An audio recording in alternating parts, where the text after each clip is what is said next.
सुबह सुबह सोचा था कि आज थोड़ा रिलैक्स करूँगी, पर जैसे ही मम्मी किचन में गई और ऊपर फ़ैन देखा, फ़ैन देखते ही इतना गंदा चिपचिपा था कि मम्मी ने कहा झट से इसको धो दो, वरना ये दीवार में ही चिपक जाएगा। फिर क्या था, फ़ैन को उतारा और पानी में डुबकी लगा दिया और ये देखो फ़ैन की क्या हालत हो गई है। बीच में थोड़ा सा हमने साफ़ किया, ये देखो किचन में लगने की वजह से इतना चिपचिपा हो गया था ना कि साफ़ करना भी बड़ा मुश्किल हो गया था। इसको साफ़ करने में तो हमारी हालत ही ख़राब हो गई। भैया ऐसा बोल रहे हैं ना, भैया बोल रहे हैं कि इसको साफ़ करते करते ऐसा लग रहा है कि हम मैकेनिक हो गए हैं। ये बड़ा ही ज़िद्दी था, साफ़ होने का नाम ही नहीं ले रहा था। फिर थोड़े से हमने केमिकल मंगाए, मतलब घरेलू केमिकल, और फिर हम लग गए अपने कार्य पे। और जैसे न तैसे हमने इसको साफ़ करने का कोशिश किया। पंखे के आगे डाला, पानी से इसको नहलाया, कुछ केमिकल डाले, अंत में जाकर हमने इसको पेट्रोल से नहलाया, तब जाके कुछ इस हालत में आई। फिर मैंने इसको धूप में डाल दिया सूखने के लिए। इस पंखे को साफ़ करते करते तो हमारा जान ही फंसा पड़ा था। अगर अच्छे से साफ़ नहीं करते तो मम्मी हमें साफ़ कर देती। और दिमाग इतना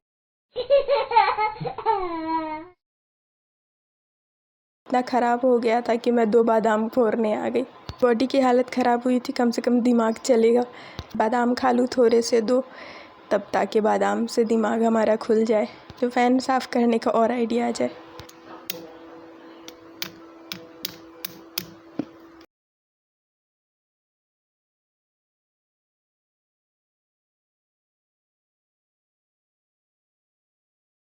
ऊपर नीचे मैं गई हूँ ना कि गिनतियाँ मैं भूल गई कि कितनी बार गई। इतनी पैरों में ज़बरदस्त दर्द पड़ी है कि हल्दी वाला दूध पी के भी नहीं जा रहा।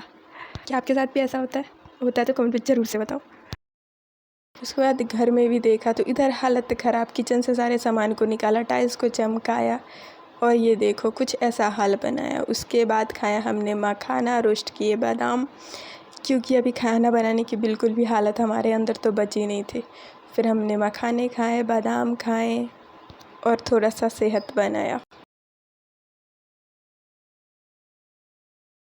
उसके बाद थोड़ा सा जमाइन पानी पिया सेहत को देखते हुए, क्योंकि आज ही मैंने वीडियो में देखा था, पाचन के लिए बहुत अच्छा होता है, वरना मैं नाराज़ हो जाऊँगी। Bye bye and take care.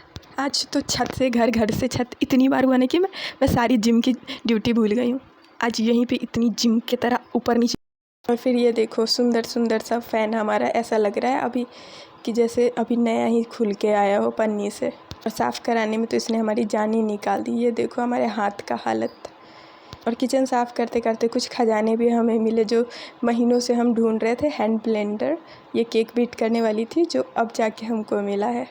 इसीलिए कहते हैं बीच बीच में हमें घर साफ़ कर लेनी चाहिए। अभी तो वैसे दिवाली की साफ़ सफाई हो रही। आप लोग बताओ, आप लोगों की दिवाली की सफाई हो गई या अभी तक हो ही रही? उसके बाद सारे बिखरे हुए हमने जो बर्तन थे उसको समेटा और मच्छा वाले बर्तन को अलग समेटा और जो हमें बेचने थे उसको हमने अलग समेटा और सबको पैक करके हमने इस पोटली को किया पैक और काम को दिया हमने अंजाम।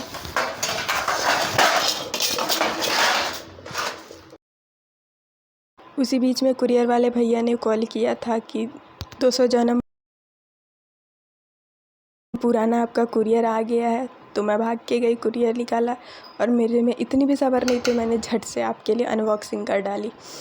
फिर इसमें निकला हमारा वाटर वाला दीपक, जो मैंने आपके सामने ही इसको निकाला, सजाया और इसको पानी इसमें डाल के, ऑयल की जगह इसमें हम पानी डालते हैं और ये जल जाता है सेंसर की वजह से। और इसके बाद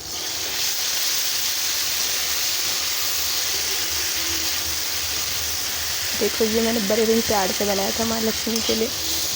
आप बताओ आपको कैसा लगा? ये लक्ष्मी बनाया था। उसके बाद मैंने रंगोली के लिए सामान इकट्ठा किया। उसके बाद मैंने बनाया एक सुंदर सा प्यारा सा रंगोली। आप बताओ आपको कैसा लगा ये डिज़ाइन? और ये रहा हमारा सामान कुछ जो बिखरा फैला हुआ, और ये मेरी सुंदर सी रंगोली। उसके बाद हम कर के तो इतनी हालत ख़राब हो गई थी, तो मैंने सोचा क्यों ना किचन मोड को ऑन करें, थोड़ा सा आलस्ता को छोड़कर। हालत तो उठने वाली भी नहीं थी, पर मैंने सोचा क्यों ना काठी रोल बनाए। ये मेरे ऊंचे ऊंचे खाने के जो टेस्ट हैं। उसके बाद क्या था, मैंने कढ़ाई को गरम किया, सब कुछ सब्जियों को काटा,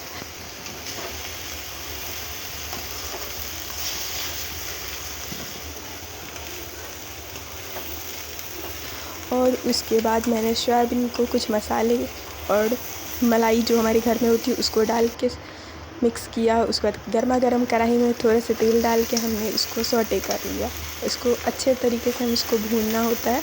जितने अच्छे से आप भूनोगे इसका जितना जूस होता है वो पूरा सूख जाता है। जितना कुक होता है ना सोयाबीन उतना ही हमको बहुत ही टेस्टी लगता है ये खाने में। तो इसको अच्छे से हम कुक करेंगे और 5 से 7 मिनट के करीब आप इसको रोस्ट करो। उसके बाद जितने भी हमने वेजिटेबल काटी थी अभी हम इसमें डालेंगे। पहले से रोस्ट नहीं करेंगे, हम अभी साथ में डालेंगे ताकि हमारा क्रंच भी मेंटेन रहे और खाने में हमको क्रिस्पी जूसी लगे। उसके बाद इसके साथ भी हम 2-4 मिनट के लिए इसको रोस्ट करेंगे अच्छी तरीके से।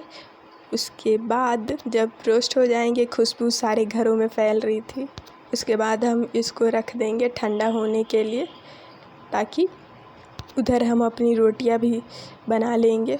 और आपको वीडियो अच्छी लगी हो तो चैनल को लाइक करिएगा, एक सब्सक्राइब कर लीजिए ना। और आप बताओ आपने सोया काठी रोल कब बनाया था आखिरी बार? उसके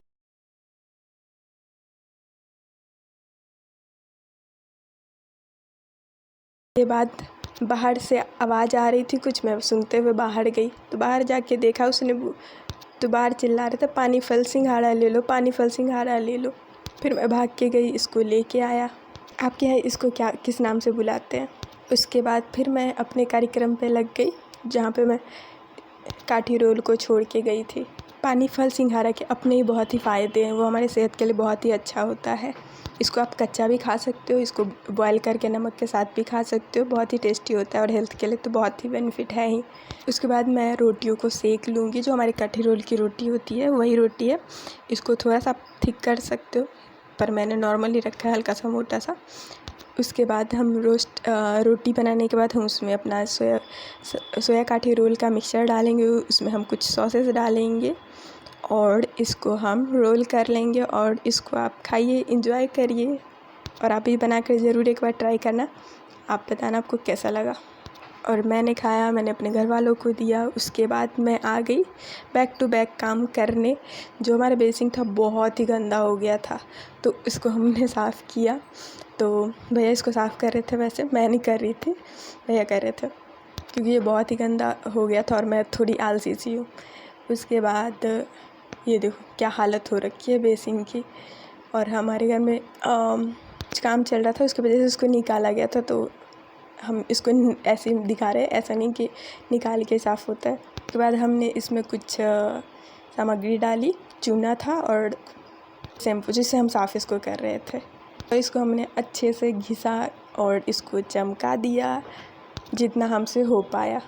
और गाइस आपको मेरी वीडियो कैसी लगती है? अगर अच्छी लगती है तो कमेंट करके ज़रूर बताना। इस बेसिन को घिसते घिसते तो ऐसा लग रहा है कि हमारे हाथ घिस गए। उसके बाद मम्मी आवाज़ दे रही थी कि कोई बाहर आके खड़ा हुआ है, आके देख लो कौन है। फिर हम जब बाहर गए तो हमने देखा एसी वाले भैया हैं। वो कह रहे कि आपने हमको बुलाया था, हम अभी आए हैं। हमने बुलाया था कब का, और वो 2 दिन बाद आए थे तो हमने तो उम्मीद ही छोड़ दी थी कि वो आएंगे भी सर्विस देने।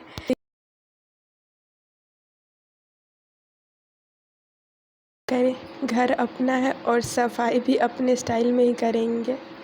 जब वॉशिंग मशीन भी बोल उठे मुझे भी साफ़ कर दो।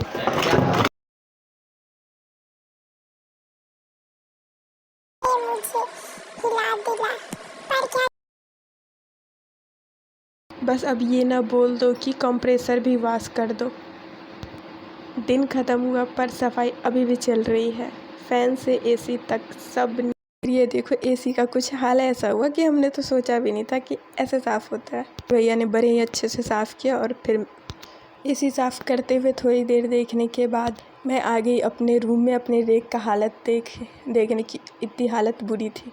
फिर मैंने देखा ओएस का पैकेट किसी ने रखा है, मतलब भैया ने रखा होगा और मुझे नहीं बताया, तो मैं चुपके से गई और उसको ले लिया। मतलब ये आया मेरे लिए था और मुझे ही नहीं मिला। और घर में जो छोटे भाई बहन होते हैं वो तो ऐसे ही होते हैं। फिर क्या था, मैंने इसको खाया और खाने के बाद बॉल को दिया करंट, मतलब पानी से धो लिया ऊपर से कि ये भी बहुत गंदा हो गया था। उसके बाद देखो जूतों की क्या हालत हो रखी है। वॉशिंग मशीन में इधर काम लगा पड़ा है। बल्ब को जला के देख लिया, बिल्कुल बल्ब टनाटन चल रहा है। उसके बाद बारी